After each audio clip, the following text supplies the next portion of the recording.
Between bad calls and intense rivalries, there's enough to stress about on game day. Keep your mind on the field and off your body odor with Dove Men Plus Care Whole Body Deodorant. Available at Walmart.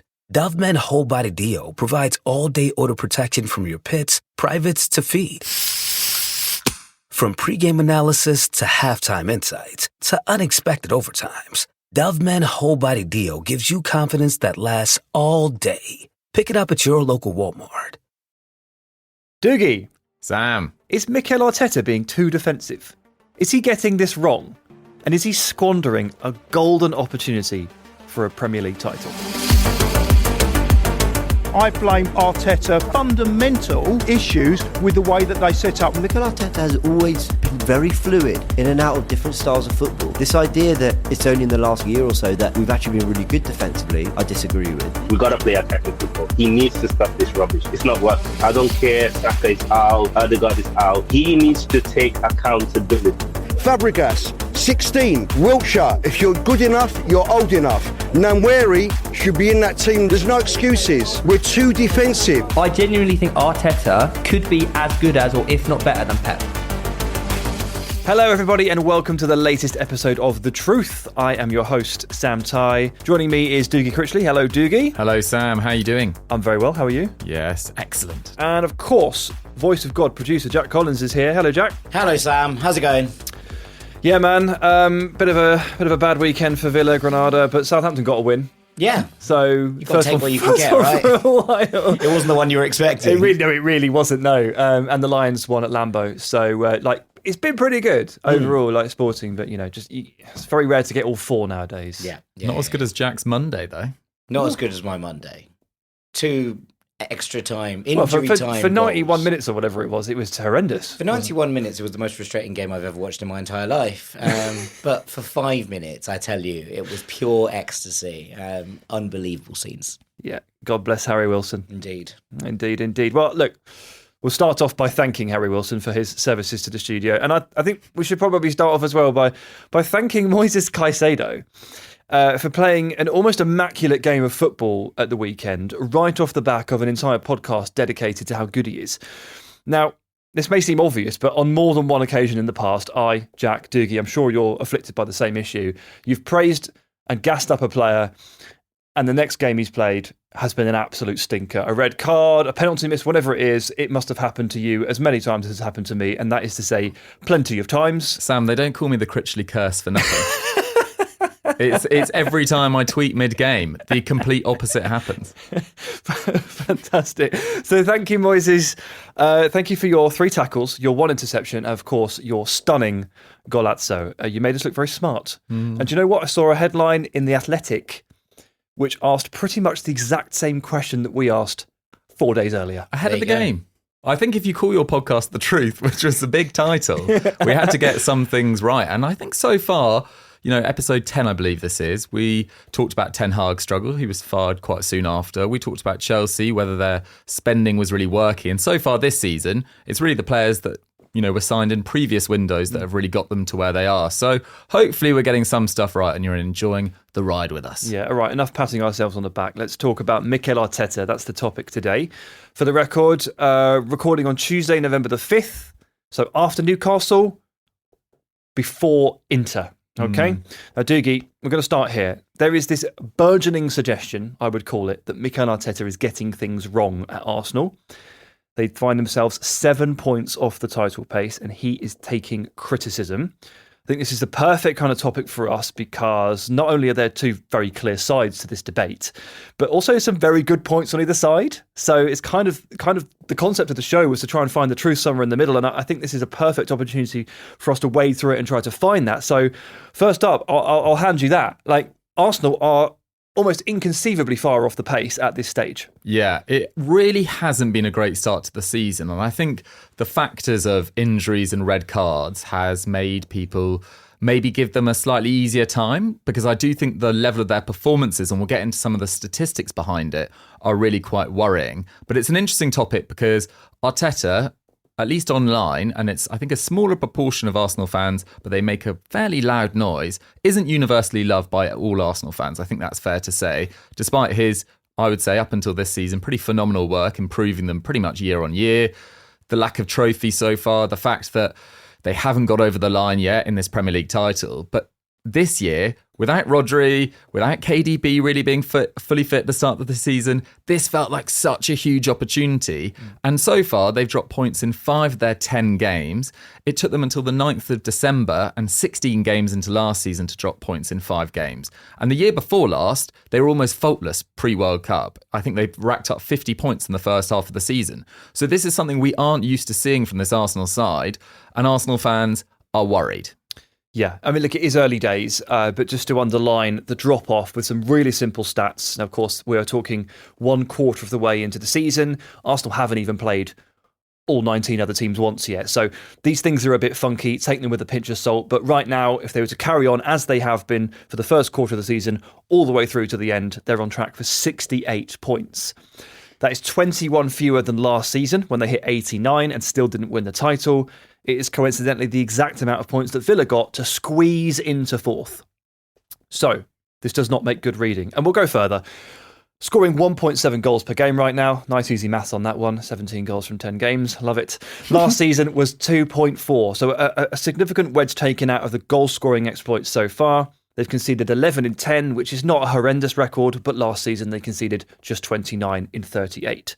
So goals scored down, goals conceded up. A couple of other ones to throw in just because I think they're interesting and maybe offer you a bit more from an underlying point of view. Shots per game, 13.9, 10th in the league, middle of the road. Last year was 17.3. They've lost about 4 shots per game on average. Possession per game. I thought this was shocking when I saw this. Yeah, 50.4% average per game. Again, 10th, middle of the road. Last year, 58.4. They've lost 8% average possession per game in the first...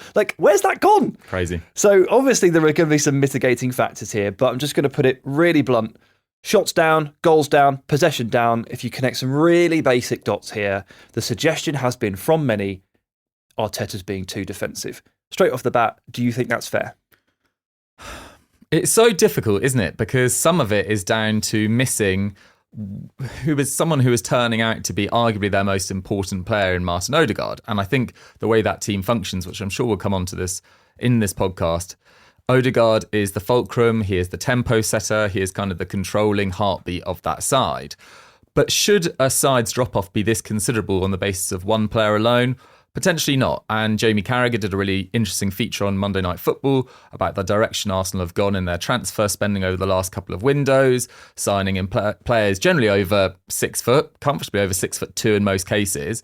And it feels like they took what happened the year before last, where injuries to key defenders really undermined their title charge that year. They ended up finishing 5 points behind City, but it felt like a bit of a chasm, to be honest, by the end of that season. And they signed, over the last few windows, a number of defenders to help out that situation. This summer, Calafiori, the summer before Timber, but he was injured the previous year. Now, what they did this summer was I think they took some risks in attacking areas. And Fabio Vieira was allowed to leave.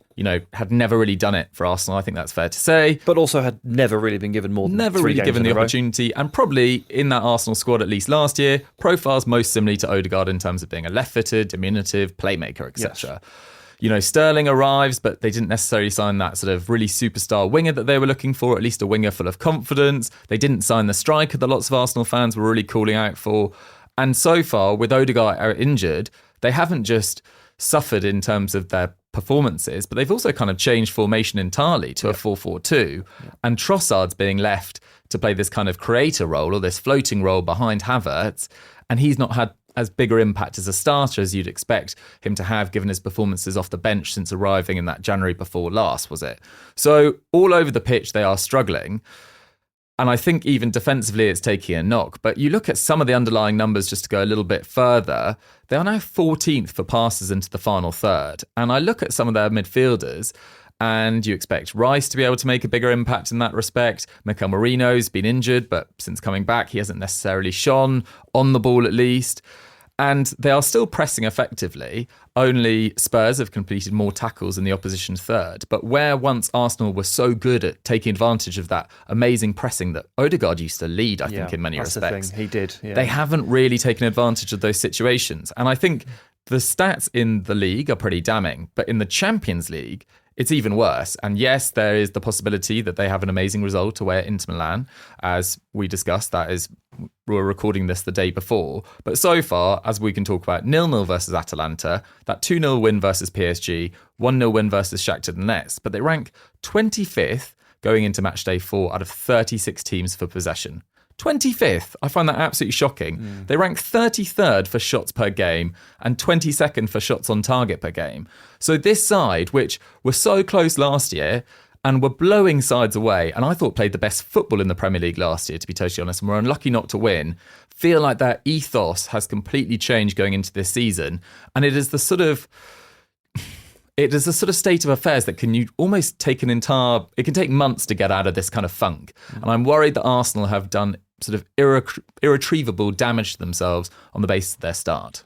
Some great stats there, actually, and some wonderful insight. I hadn't really looked into the Champions League stuff, so I didn't even realise they were that far off the pace. Look, it's tough to win all your games in the Champions League. It really is. It's not for everybody. Let's just key in on Martin. I've only just clocked that. That's very good. Let's just key in on Martin Ødegaard for a second. You mentioned, off the back of one player going down, and Arsenal fans are probably sitting there listening and screaming and saying there's been many more than just one player injured, and there have. We'll get to that in a moment as well. But Martin Ødegaard, obviously the big one, has missed 7 league games at current count and 5 cup games, although 2 of those are Carabao Cup games. So let's say he's missed 10 games. I mean, we're talking about a 10-game Premier League sample size, and Ødegaard has missed 7 of them. This is a serious chunk. Mm-hmm. It's going to hurt you when a player like this is not present, because he does so much for them. And look, we all know that he was great last year. Maybe some people are starting to realise just how great he was last year. Not me, Diggy. I voted for him for my FWA Player of the Year. Well done, Sam. I then wrote an article for ESPN explaining why he was so good, which was immediately dismissed by everybody who thought other players were better, Rodri, Haaland, whoever it was. But I went back to the article just to have a look, because I couldn't quite remember the numbers, but just so people realise how impactful he is. You were talking about, in Arsenal's inability to move the ball forward into the final third, into the box. Martin Ødegaard, most passes into the box last year in the Premier League by miles, 152, with his closest competitor at 103. Most shot-creating actions in the league, most progressive passes in his team, and second in the league behind only Rodri. He's also a leader. He is the captain. I think people may look at him as a bit of a gimmicky leader at points, but his connection to the stands and the way he gets the crowd to G up is actually really important. And he does these little subtle things that helps his teammates out of ruts, like giving a penalty to Kai Havertz or taking responsibility against Porto, things like that. Like, there are little things that he does that you might not notice as well. So his absence is absolutely huge. And by the looks of it, Arsenal really aren't far away from getting him back. Post-international break, we all assume that he's going to be good to go again. And maybe he was training today. And there will be, I think he's in the squad for the Inter game. So may not play, but he's getting there. Mm-hmm. And there could be a huge uptick for Arsenal just off the back of Ødegaard.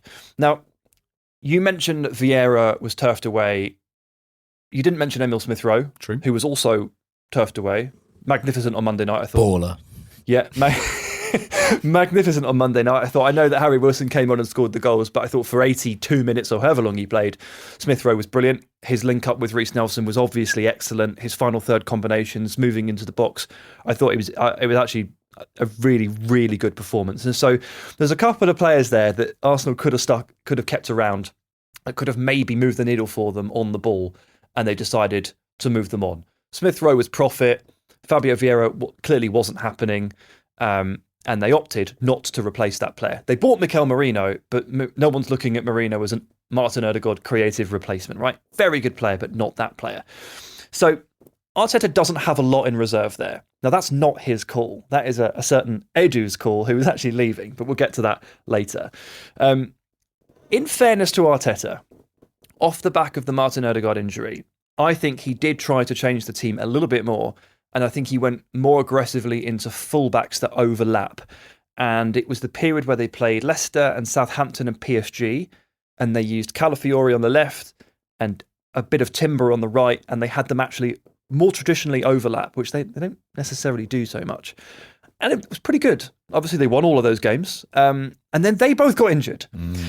So then he had to go to Plan C. Now, Plan C doesn't look great.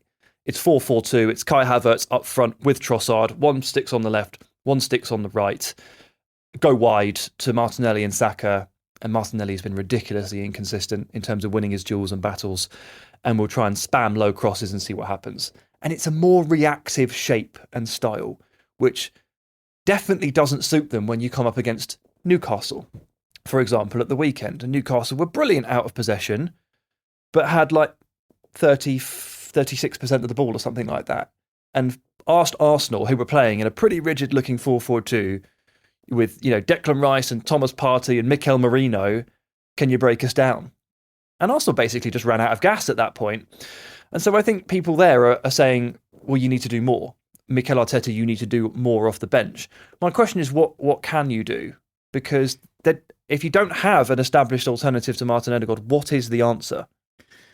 There isn't a lot of answers. I think some people would point to Ethan Nwaneri, who we'll probably get onto in due course, because we're going to do a little bit of a discussion towards the end about use of youngsters. But Arsenal's squad does have a lot of quite similar players, or at least players with very similar strengths and weaknesses. Like, I don't think there's actually that much natural creativity in it, aside from Bukayo Saka and Martin Ødegaard. And Bukayo Saka was at 0.34 expected assists per 90 last year.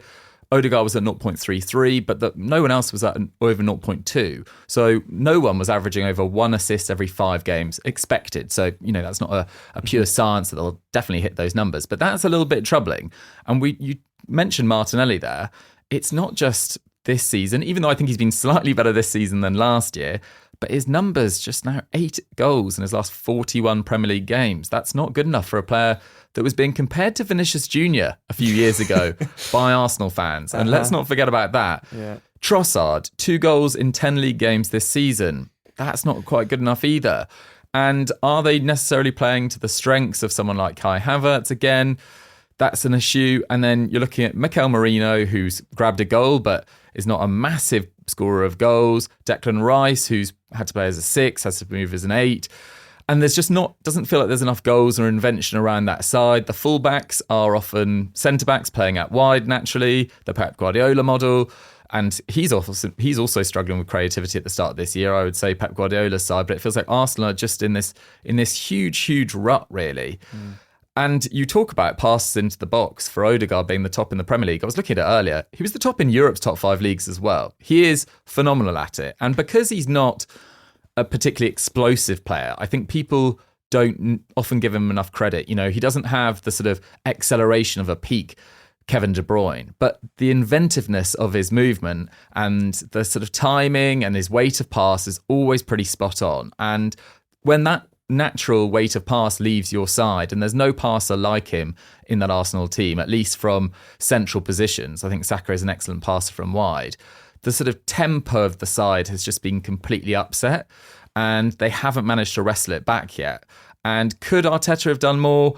I think moving from this 4-3-3 that they played for a number of seasons now has really limited them as well. Declan Rice, if you're really struggling, play Jorginho and free up Declan Rice to bomb into and crash into the box. Maybe that would have helped as well. It just feels like he's reverted to, we're going to try and win the league by conceding the fewest amount of goals too early. And I thought that they were so close last year. They really weren't far off at all. And I wouldn't have tried to change kind of ethos of the team too quickly. And it felt like with their summer business in particular, they were going down this height route. They were going for this defensive solidity. They were going for the fact that, we are going to concede potentially 25 goals or less. And at the moment, it's not really clicked defensively. I don't think Saliba and Gabriel have been at their absolute best so far this season. And going forward, they've just lacked that inventiveness that we've talked about with Ødegaard. So it feels like the whole side is just out of kilter now. So I'm kind of caught between 2 theories here, because from one perspective, I've kind of been asking the question, like, well, what can Arteta do if his star creative man, Martin Ødegaard, goes down and, Smith Rowe's gone, Fabio Vieira's gone, and he has no natural replacement? I'm not going to sit here and tell you that the answer is a 17-year-old Ethan Nwaneri. Like, I'm not going to be one of those people that start screaming that. And so from one perspective, I'm like, well, what can he do? He's tweaked the formation once with the overlapping fullbacks. He got some joy. They both went down, and they have had like a lot of different players out over the course of the first 10 weeks. Most of the sort of established starters have missed time. Saka, White, Gabriel, Saliba, they've all been out for various reasons. Rice, obviously with the suspension. So it is hard. But then, of course, I can't shake the feeling that this team is exactly what Mikel Arteta wanted anyway. So it does give credence to the idea that Arteta is inherently being a little too defensive and a little too cautious. And I'll take us back to that Newcastle game again, where obviously they've gone one down and they're lacking the ideas to probably get through that game. And there's a little moment right at the end of that game where they try a right-sided combination. One of the players plays a pass into the box and the run isn't made. How often have we seen Arsenal's right-sided combo in the box with Ødegaard, Saka and White just seamlessly come off? They're brilliant. And create room for a low cross from the byline. The ball was played and no one ran. And it screams to me that this team is out of sync. And it's that one moment there that I thought nothing's working here.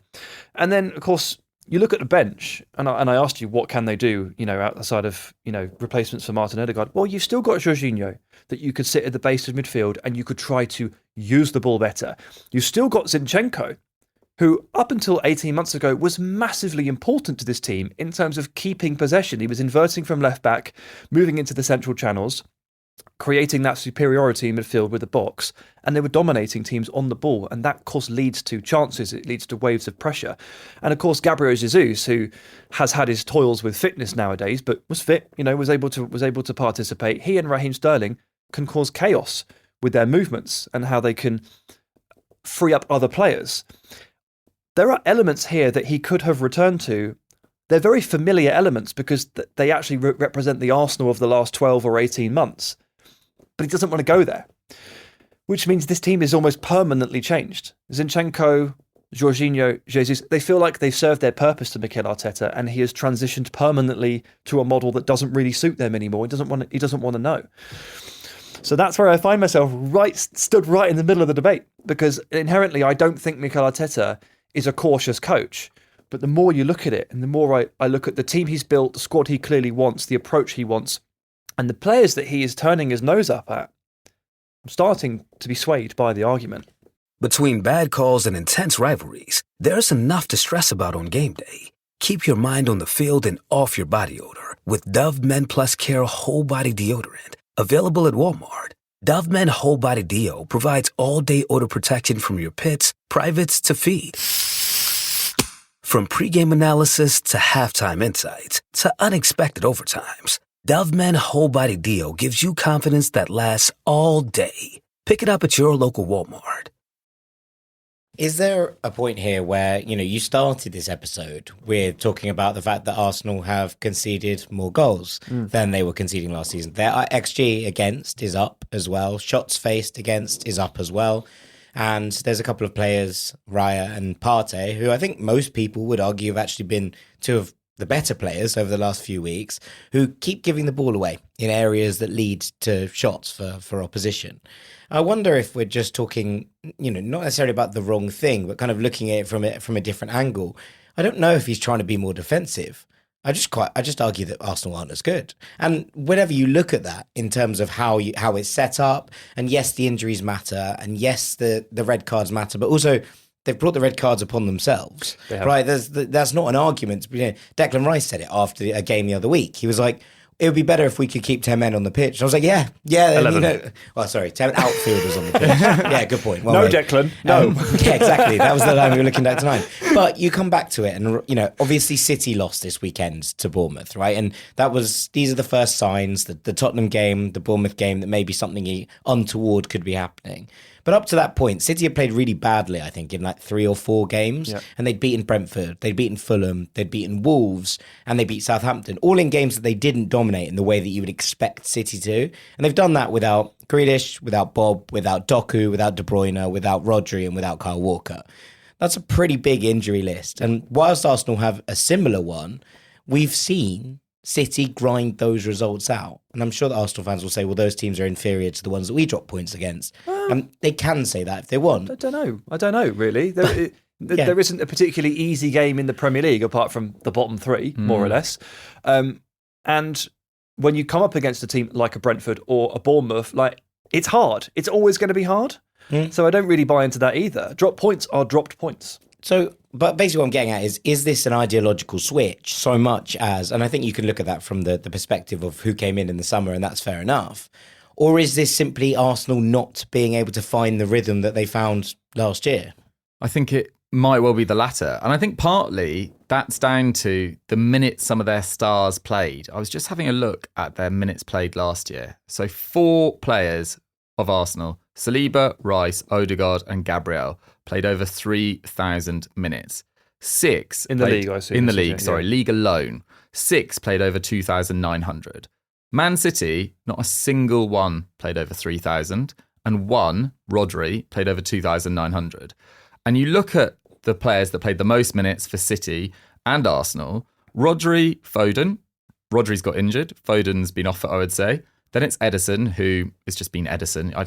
It's never a particularly useful. That's not. Dean Jones Jones would say player. that goalkeepers aren't footballers. He's a goalkeeper. He's a goalkeeper. It hasn't affected his performance. Kyle Walker is next. He's been, I think, really off it by his usual standards at the start this year. Injured. And Julian Alvarez, who's left the club. Then you go over to Arsenal. Saliba, fine. Rice had a difficult start to the season. Ødegaard, injured. Gabriel has been fine as well. White too. And then Saka, who's had injury issues as well. So it feels like they have, through a lack of rotation last year, maybe caused issues when they were going into a summer with a Euros and a Copa America. And at the start of the season, the players just feel a little bit knackered, which I think does sometimes happen on the back of a tournament summer. And this is where, Sam, I think it comes into the use of young players, or lack of use of young players, which is what a lot of Arsenal fans are frustrated with Arteta about, because I think Arsenal, more so than pretty much any other fan base, are pretty obsessed with the Hale End. Maybe Chelsea and Cobham is a similar sort of level of... True, but the way they sell those players now, the fans are actually they're feeling... It feels futile to celebrate Cobham. Sure, it's more of a cash cow. Whereas Arsenal feel like this inherent pride in the Hale End and those players that came through, and that's why it was such a big deal with Reece Nelson and Smith Rowe leaving this summer.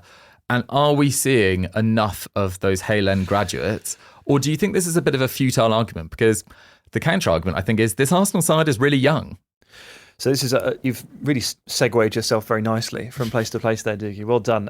Yes, not enough young minutes being given out is another major criticism or complaint of Mikel Arteta among certain Arsenal fans right now. So first of all, it was not good enough, 7 points off the pace. Then it's too defensive, and it's also not enough young minutes. And I think this is a criticism aimed at Arteta over 2 players in particular. It's Ethan Nwaneri and Miles Lewis-Skelly. Now, I'm not going to pretend to know too much about MLS. It's got a great name for an acronym. I'm a big fan of the postseason. Yeah, not bad.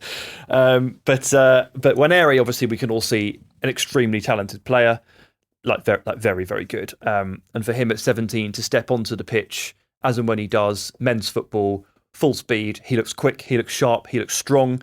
He looks very, very willing to get in there and duel and win the ball. It's pretty impressive. And yes, he's getting some nice cup minutes and some nice cup goals. Amazing game against Preston. Yes, but obviously both of these players are getting sparing minutes, handful. Like probably between them, they've probably played 100 minutes over 5 or 6 sub appearances this season, and they're not playing. Maybe the perceived jadedness of some of the consistent starters and churners of Arsenal is playing into this.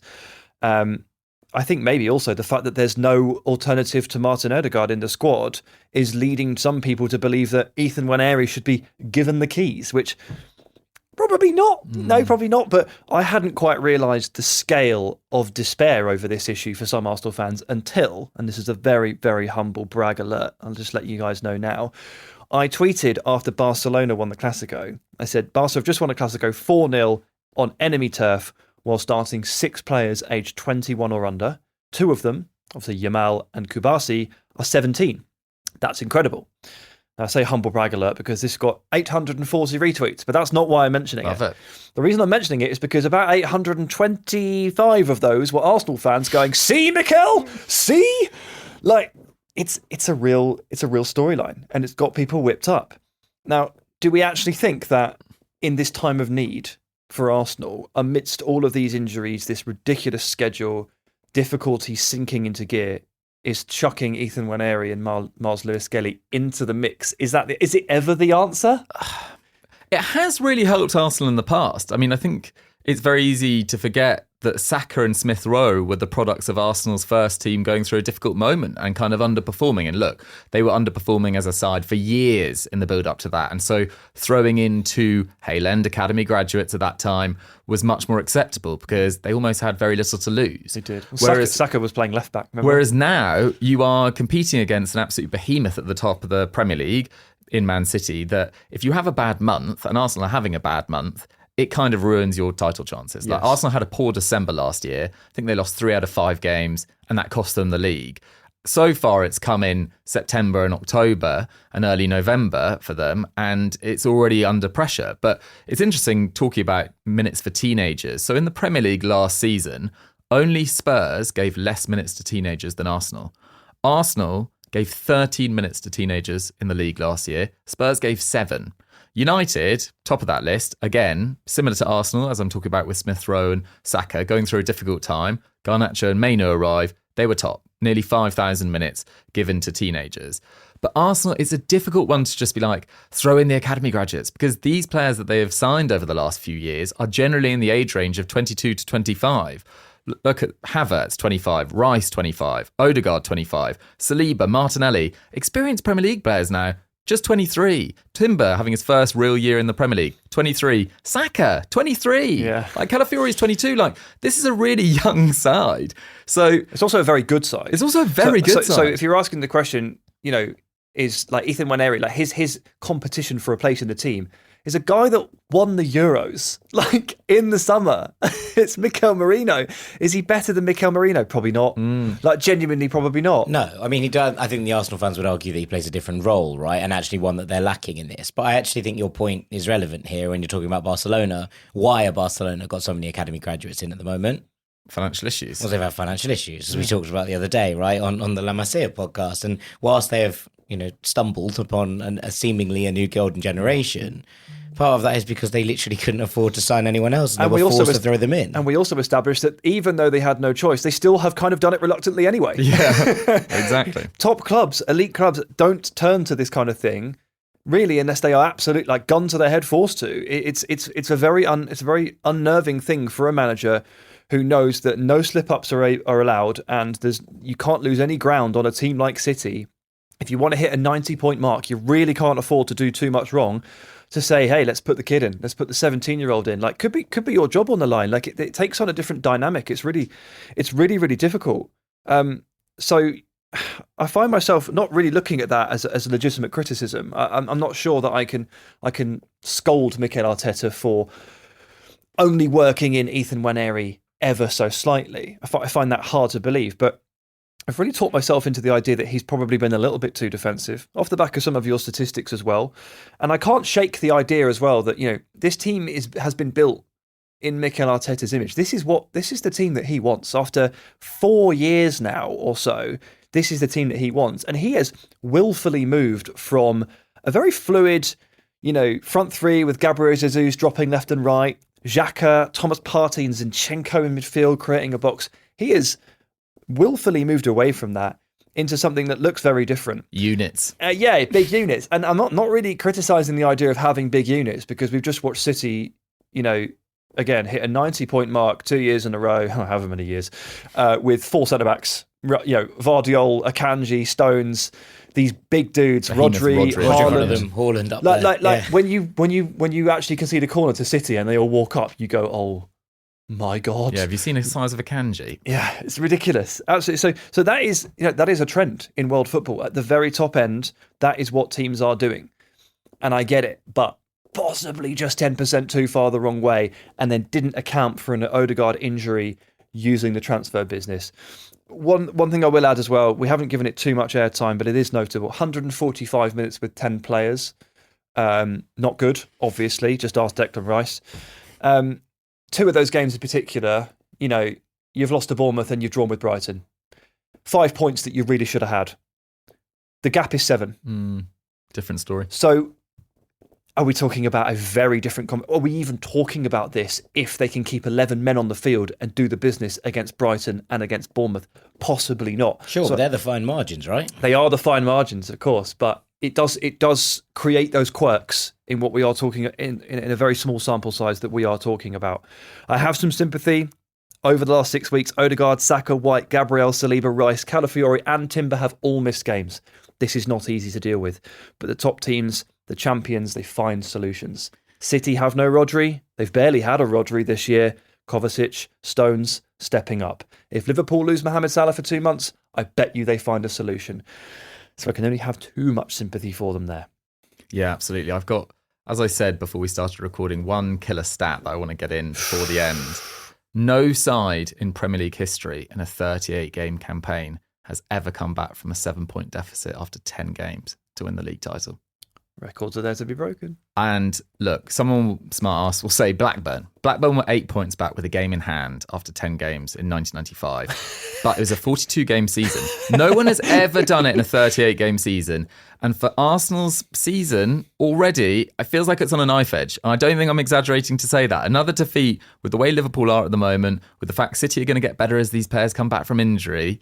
That title charge that everyone was expecting, that I, along with a lot of other people predicted, looks to be over could potentially be over by mid-November. It would be an absolute really, really depressing point for many Arsenal fans, and Arteta would come under scrutiny. I'm obviously not saying he'd be under pressure for his job, but he would be under scrutiny. Arsenal go to Chelsea. They go to Stamford Bridge at the weekend. Like, if Chelsea win that game, Chelsea will go 3 points clear of Arsenal. We are not talking about Chelsea in title conversations at the moment. And look, maybe that's a different question. Maybe something we can discuss at a different point. But I think if you'd said to someone, Chelsea will be 3 points clear of Arsenal in November, they would have laughed at you. I look at the table and it just looks so wrong. Arsenal were 5th. And also it just looks so wrong because the team they're 7 points back from isn't even Man City. No. And one of the fan sentiments I've seen is we waited all this time, we trudged along all this way, Rodri tore his ACL and this is what we do. Yeah. Like the feeling of a squandered opportunity is so strong, and I get it. Like the last 2 years cannot have been particularly easy for Arsenal fans. To cite one in particular, Harry Symeou, a broadcaster and journalist, over the summer, it took him literally all summer as an Arsenal fan to sort of mentally or emotionally recover from yet another collapse. Like he just didn't want to acknowledge it, at all. It takes a while, these things, and it's a very, very difficult subject. But the feeling is that it's already gone, and it's the start of November, and it's depressing as hell. It is depressing. Also, if Spurs beat Ipswich and Arsenal drop points against Chelsea, they'll go above Arsenal as well. So they could be behind Chelsea and Spurs and effectively out of the title race, as we've already talked about, by mid-November. Not ideal. Well, I don't think it will get to that, but I'm sure they've got a few punches left in them, and Martin Ødegaard returning imminently. Oh, it will just fix everything, Doogie. Don't you worry about that. Right. To wrap up, we should just briefly touch on the fact that Edu is leaving his post. Feels pretty significant because he's been sporting director at Arsenal for the last 4 or 5 years. He has essentially overseen this entire relaying of the foundations along with Arteta. And if you think back to the beginning of this period, many of us will have watched the Amazon documentary on Arsenal, and a lot of us will remember him sat there with his lawyer and Arteta on deadline day, trying somehow, some way to get rid of Pierre-Emerick Aubameyang. However he could, he just needed to get rid of that guy. Arsenal have come an awful long way from having very difficult characters in the squad, having a very unserious team in terms of professional standards, in my opinion. They've come an awful long way from in terms of revolutionising that, bringing through Saliba, partnering him with Gabriel, putting Ødegaard in, creating that right-sided dynamic with White and Saka. These are all players that, apart from Saka, that Edu has signed. Rice, Havertz, White, Thomas Partey has played his role. Gabriel, Ødegaard, they've all been undoubtedly very good players. And he's signed some good squad guys too. Kivior, Trossard, exactly the kind of guys that you need to come in and out of a team like this. And look, Calafiori, Timber, Marino, it's looking good. Was he involved with Nicola Pepe? I think he kind of... Yeah, I mean, that was just shocking and it's terrible. But give him a pass. It was his first transfer window. Yeah. We're going to give him a bit of breathing room. Absolutely, he did look good at Lille as well. He did look good. It's a terrible one. Not that good. Not that generally speaking, he's brought some really, really good players to the club, and it definitely appeared to me from the outside looking in that he and Arteta had a very strong relationship and a very clear idea and understanding of what that squad was supposed to look like. So for Arteta to lose a real ally in Edu at this stage of the season as well, just when it's not going very well, look, it's just a happenstance timing.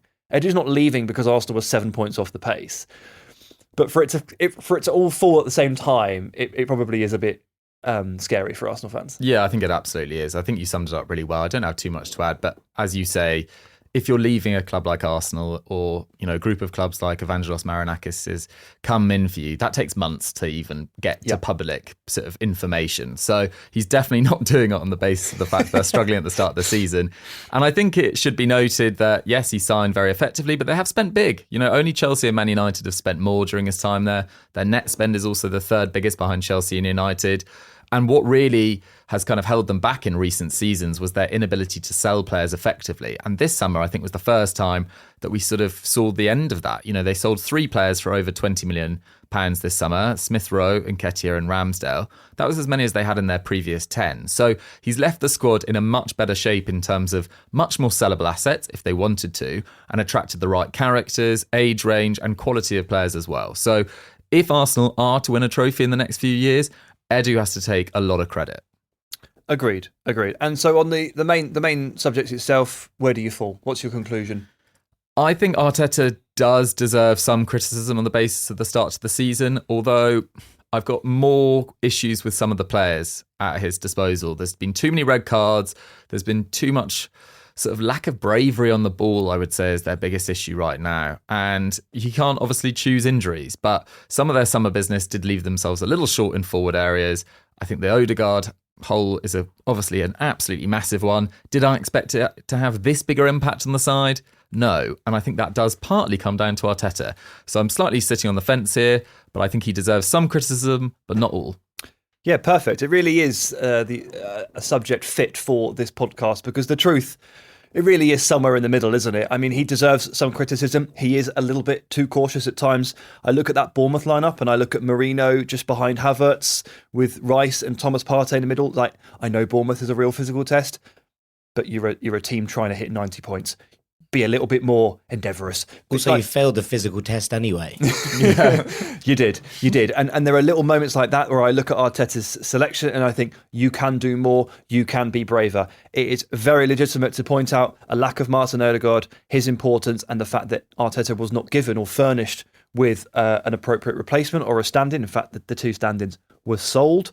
I think it's fair to point to the red cards, but I think you're right. I mean, in so many words, it's they just need to be a bit better. You know, can the players be 10% better? I hate saying that sort of thing. It makes me sound like Roy Keane saying they don't run enough. But there are some underperformers in this team. Yeah. From players that we expect pretty immaculate standards from. So it goes a little bit beyond Mikel Arteta too. Edu leaving this week probably won't help in terms of the general turbulence and the narrative. But we'll have to see how they get on very shortly, because if they don't buck up over the course of November, it really will be over, and we will be talking about a 2-horse title race again. But Arsenal won't be in it. It will be Manchester City and it will be Liverpool.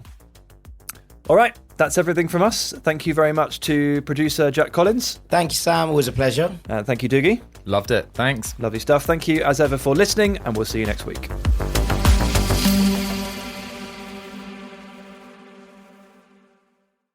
Between bad calls and intense rivalries, there's enough to stress about on game day. Keep your mind on the field and off your body odor with Dove Men Plus Care Whole Body Deodorant. Available at Walmart. Dove Men Whole Body Deo provides all-day odor protection from your pits, privates to feed. From pregame analysis to halftime insights to unexpected overtimes, Dove Men Whole Body Deo gives you confidence that lasts all day. Pick it up at your local Walmart.